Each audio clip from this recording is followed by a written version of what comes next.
बात आसिम मुनीर की मुश्किलों की करते हैं। जी हां, पाकिस्तान के जो नेता हैं उनसे लेकर पाकिस्तानी सेना तक सब लोग डरे हुए हैं और पाकिस्तानी आर्मी चीफ आसिम मुनीर के लिए तो दो मोर्चों से मुसीबत खड़ी हो चुकी है। पहलगाम हमले के बाद भारत के बदले के डर से एक तो पहले ही आसिम मुनीर और उनकी फौज की नींद उड़ी हुई है, दूसरी तरफ पाकिस्तानी आवाम भी आसिम मुनीर के खिलाफ हो गई है। पाकिस्तान की जनता आसिम मुनीर को कोस रही है कि उसने मुल्क को युद्ध के मुहाने पर लाकर खड़ा कर दिया, तो वहीं दूसरी तरफ आईएसआई चीफ आसिम मलिक को एनएसए यानी कि पाकिस्तान का राष्ट्रीय सुरक्षा सलाहकार बनाकर मुनीर ने जनता के गुस्से को और ज्यादा भड़का दिया है। पाकिस्तान के सिंध प्रांत में सेना के खिलाफ हिंसक प्रदर्शन हो रहे हैं। सिंध में जनता पाकिस्तानी सेना की गाड़ियों में तोड़फोड़ कर रही है। मुल्क की आवाम ने मुनीर के खिलाफ बगावत का मोर्चा खोल रखा है। दूसरी तरफ बलूचिस्तान की तरफ से लगातार पाकिस्तानी सैनिकों को टारगेट किया जा रहा है। पाक आर्मी के जवानों को निशाना बनाकर हमले हो रहे हैं। तीसरा, पहलगाम आतंकी हमले के बाद से पाकिस्तानी सेना और उसके प्रमुख आसिम मुनीर डरे हुए हैं। जवानों में जोश भरने के लिए कभी धार्मिक नारे लगवा रहे हैं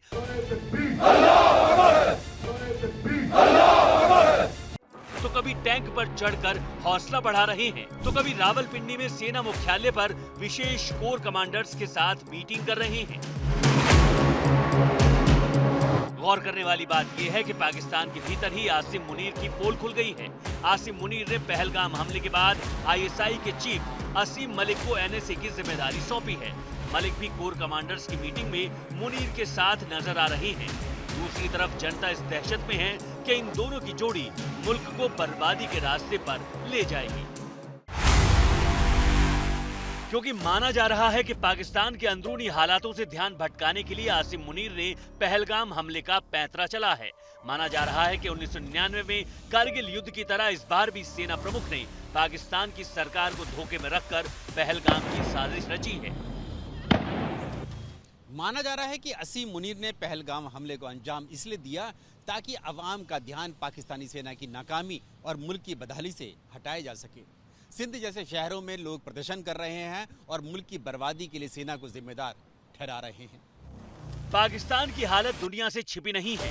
यहाँ लोगों के पास न आटा है न दाल है।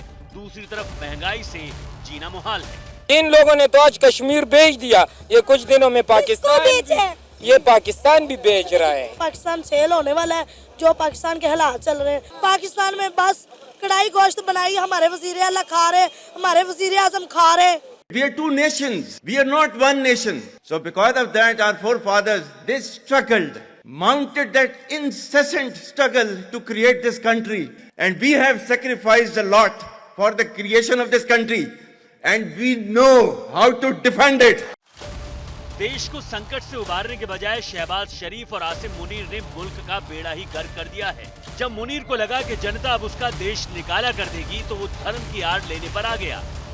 आज तक इंसानियत की तारीख में सिर्फ दो रियासतें हैं जो कलमे की बुनियाद पर बनी हैं। पहली जो थी उसका नाम है रियासत तैयबा, क्योंकि तैयबा जो है वो नबी करीम सल्लल्लाहु अलैहि वसल्लम ने उसको नाम दिया था। और जबकि कुरान में उसका नाम है यसरब, या अहले यसरबा ला मुकाम लकुम फरजिउ, ये कुरान में नाम है उसका, जो आज जिसको मदीना अल मुनव्वरा कहा जाता है। और दूसरी रियासत जो है वो उसके 1300 साल के बाद अल्लाह ताला ने ये आपकी बनाई है, कलमे की बुनियाद के ऊपर।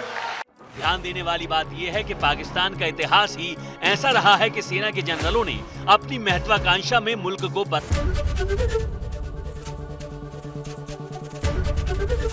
एबीपी गंगा, खबर आपकी, जुबान आपकी।